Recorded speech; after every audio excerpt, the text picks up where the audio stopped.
How to fix Snapchat device banned. Hello everybody, welcome back to another video. In this video, we're going to talk about how we can unban your Snapchat. So let's get started. But before getting started, I want you to make sure to hit that like, share, and subscribe option.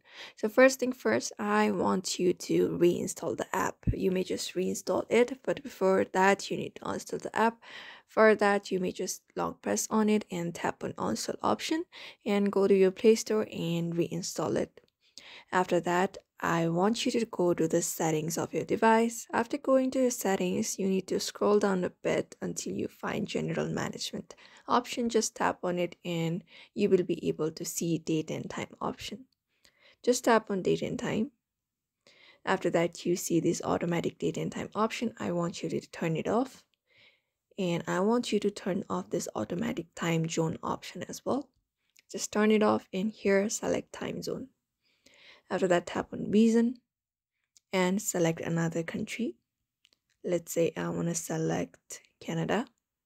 Just tap on it and tap on done. After that, probably that is going to fix your issue of your Snapchat device banned in your reason. By following the steps, just change your reason and you will be able to access your Snapchat from your device. So following these ways, you will be able to fix that issue. So therefore, I hope this video was helpful to you and thank you for watching this video.